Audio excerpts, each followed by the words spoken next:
ఇక జీఎస్టీ సంస్కరణలపై అసెంబ్లీలో చర్చ కొనసాగుతుంది. దానిపైన సీఎం చంద్రబాబు ప్రెజెంటేషన్ చేస్తున్నారు. లైవ్ ద్వారా చూద్దాం. ఫ్రీ ఫుడ్ గ్రెయిన్స్ 80 కోట్ల మందికి సప్లై చేస్తున్నారు. స్టార్టప్ కల్చర్ 350 లక్షల నుంచి 1,50,00,000కు పెంచగలిగారు. అంటే ఒక ఇన్నోవేటివ్గా ఒక స్టార్టప్ కల్చర్ని తీసుకొచ్చి యూత్ను కూడా ప్రమోట్ చేసే పరిస్థితికి వస్తున్నారు. అందుకే ఈరోజు మీరు ఒక్కసారి చూస్తే ప్రపంచంలో చాలా వరకు ఈ స్టార్టప్ కానీ క్రియేటివిటీ కానీ ఆంటర్‌ప్రెన్యూర్ స్కిల్స్ తగ్గాయి. కానీ ప్రపంచానికి సేవ చేసే శక్తి ఆంటర్‌ప్రెన్యూర్ స్కిల్స్ ఒక్క భారతదేశానికి ఉన్నాయి. దానికి కారణం ఎన్డీఏ, దానికి కారణం నరేంద్ర మోడీ అని కూడా నేను తెలియజేస్తున్నాను. నెక్స్ట్ ఇక్కడికి వచ్చినప్పుడు నాకు ముందు నేను చెప్పిన దానిపైన India's rise as a global economy strategic leader, 91 economic reforms, మనకు demographic dividend as a windfall gain. అదే సమయంలో late 90s IT revolution, first mover advantage. 2016లో 10వ లార్జెస్ట్ ఎకానమీ, 2025కి 4th largest economy, $4.19 trillion economy, $2,580 per capita, $760 billion exports. 2027కి 3rd largest ఎకానమీగా తయారవుతాం. 2038కి 2nd లార్జెస్ట్ ఎకానమీ అని prediction Ernst and Young. Towards మన aim is number 1 economy by 2047, that is Viksit Bharat. దీనికి ఒకే మీరు గుర్తుపెట్టుకోవాల్సింది right leader, right time, right place, that is ప్రధానమంత్రి నరేంద్ర మోడీ. నేను ఎందుకు ఈ మాట వాడుతున్నానంటే ఒక ఇంటికి మంచి లీడర్ ఉంటే ఆ ఇల్లు బాగుపడుతుంది, ఒక ఊరికి మంచి లీడర్ ఉంటే ఆ ఊరు బాగుపడుతుంది, ఒక నియోజకవర్గానికి ఒక మంచి ఎమ్మెల్యే అంటే ఆ నియోజకవర్గం బాగుపడుతుంది, ఒక రాష్ట్రానికి మంచి నాయకత్వం ఉంటే రాష్ట్రం కూడా బాగుపడుతుంది. దాంట్లో అనుమానం లేదు. అదే నాయకత్వాన్ని నేను పవన్ కళ్యాణ్ గారు, మిత్రులు పవన్ కళ్యాణ్ గారు ప్రొవైడ్ చేస్తున్నాం. మీరే చూస్తారు, ఇంకా రిజల్ట్స్ ఏ విధంగా వస్తాయో చేసి చూపిస్తాం. ఇది నేను అందుకే అప్పుడప్పుడు అంటూ ఉంటాను, నరేంద్ర మోడీ గారు దేశం యొక్క సంపద. ఒక నాయకుడు మంచివాడైతే కడవన్నీ చేయడం పెద్ద కష్టం కాదు. నాయకుడు హేలో అయితే ఎన్నున్నా కూడా ఏమీ జరగదు. అదే ఈరోజు భారతదేశంలో జరుగుతూ ఉంది. మొన్న చూశారు సింధూర్, కొంతమంది ఎగతాళి చేశారు. నిన్న చూశారు అమెరికా కూడా మళ్ళా మనతో సంబంధాలు పెట్టుకునే పరిస్థితి వచ్చిందంటే that is Narendra Modi. I real appreciate, ఎందుకంటే నేను I have seen so many leaders in this country with my wide experience. Close క్వార్టర్స్లో అందరితో కలిసి పనిచేశాను. కానీ అందరికంటే కూడా వ్యక్తిగత ప్రయోజనాల కంటే దేశ ప్రయోజనాలు మిన్న. అందుకే రిఫార్మ్లో నేను ఎప్పుడు ముందుంటా. శాశ్వతంగా చెప్తాను, ఈ దేశాన్ని నెంబర్ 1గా చూడాలన్నది నా కోరిక. అందులో తెలుగు జాతి అగ్రస్థానంలో ఉండాలని నా ఆకాంక్ష. ఈ రెండు జరుగుతాయి. నెక్స్ట్ స్వర్ణాంధ్రప్రదేశ్ వికసిత్ భారత్ 2047.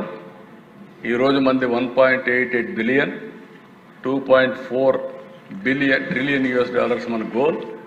జిఎస్టిపి $3,148, $42,000 కావాలని. లాస్ట్ ఇయర్ 12.02, ఆవరేజ్న సిఏజిఆర్ 15 సాధించాలని.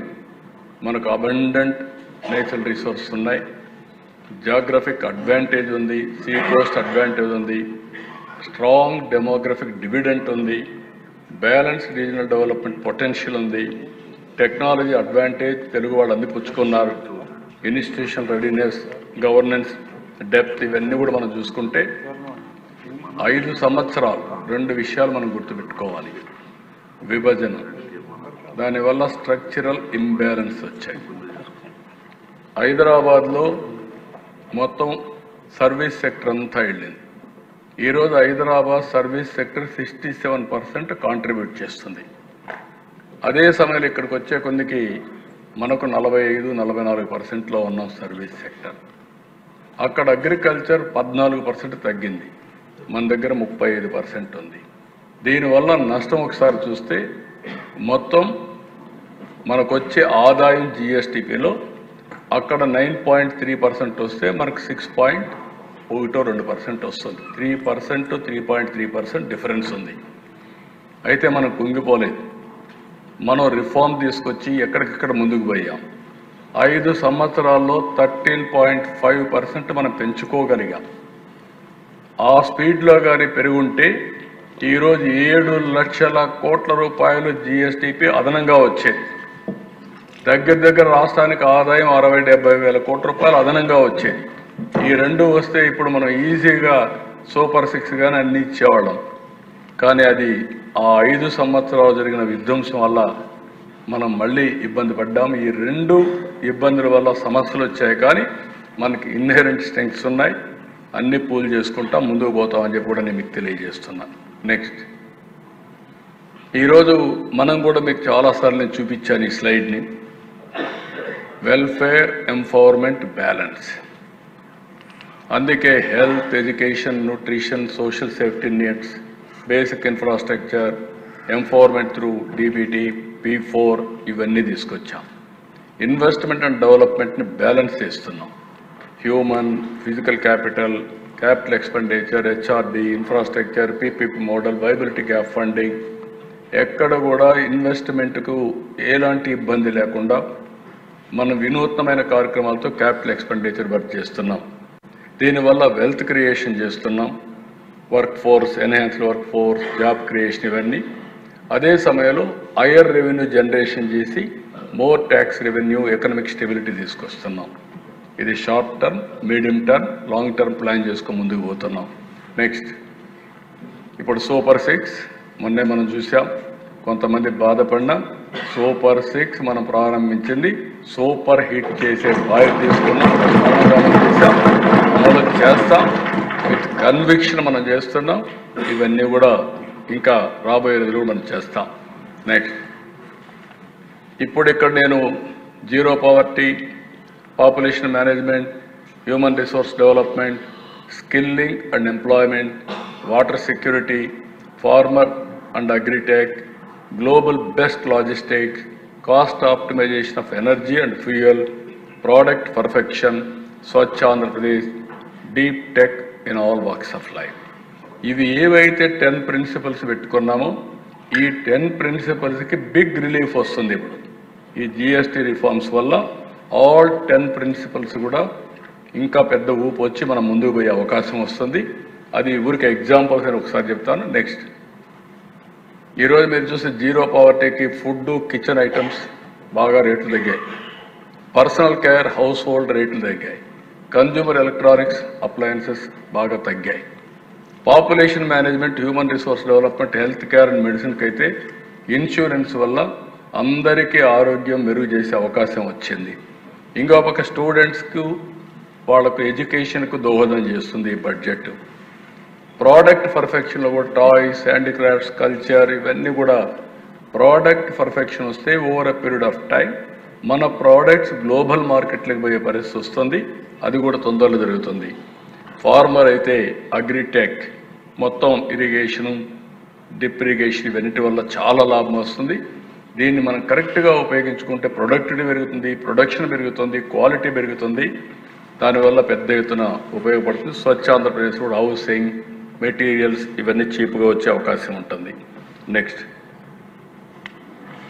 ఇక్కడ ఇవన్నీ మీరు చూసిన తర్వాత దీన్ని లాజికల్గా మనం ముందుకు తీసుకుపోవాల్సిన అవసరం ఉంది. ఇప్పుడే డిప్యూటీ సీఎం గారు చెప్పినట్టు 22వ తారీఖు ఇది అమలు ప్రారంభమవుతుంది. 22వ తారీఖు నుంచి దసరా రోజు నుంచి మళ్ళీ దీపావళి 20వ తారీఖు, మళ్ళీ దీపావళి వరకు దీన్ని మొన్న ఏ విధంగా అయితే యోగా మనం రాష్ట్రం మొత్తం ఒక అవేర్నెస్ తేవడానికి మనం ప్రాక్టీస్ చేశాము. ఇక్కడే మీరు గుర్తుపెట్టుకోవాలి, 30 ఏళ్ల ముందు నేను యోగా చేసేవాడిని. ఈ మధ్య ఫిజికల్ ఎక్సర్సైజ్కి వెళ్ళా. మొన్న యోగా ఇది చేసిన తర్వాత ఇప్పుడు వారానికి 3 రోజులు కంపల్సరీగా మళ్ళీ యోగా చేస్తున్నా. దీనివల్ల బాడీ చాలా ఫ్లెక్సిబిలిటీ వస్తూ ఉంది.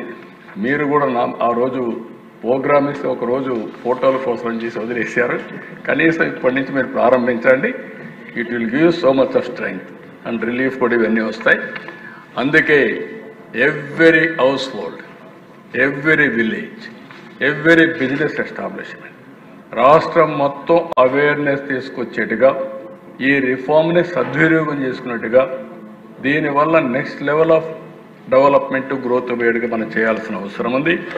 దీనికోసం ఒక క్యాబినెట్ సబ్ కమిటీ వేస్తాం. 22న యాక్షన్ ప్లాన్ తయారు చేస్తాం. ఎమ్మెల్యేలు, ఎంపీలు అందరూ దీంట్లో ఇన్వాల్వ్ అవుతున్నారు. మీరు అందరూ కలిసి చేయాల్సిందిగా మరొకసారి కోరుకుంటూ, ఇది మనందరం కూడా మొన్న యోగా ఎట్లా చేశామో ఆ విధంగా చేయాల్సిన అవసరం ఉంది. Next goal is very clear. Viksit Bharat, ఇక్కడ స్వర్ణ Andhra Pradesh, healthy, wealthy, happy society మనందరం గుర్తుపెట్టుకోవాల్సింది. Is of living and also ఆరోగ్యం, ఆదాయం, ఆనందంగా ఉండే సొసైటీని మనం ప్రమోట్ చేయాల్సిన అవసరం ఉంది. ఈ సందర్భంగా ఈ మూటికి కూడా పెద్ద ఎత్తున జిఎస్టీ రిఫార్మ్ ఉపయోగపడుతుందని చెప్పి నేను మీకు తెలియజేసుకుంటూ, ఇప్పుడు ఇలాంటి రిఫార్మ్ వచ్చినప్పుడు మనం కూడా లీడ్ తీసుకోవడమే కాకుండా మన అసెంబ్లీ ద్వారా దీన్ని పూర్తిగా ఆమోదించడమే కాకుండా దీనికి కారకులైన ప్రధానమంత్రి గారిని మనస్ఫూర్తిగా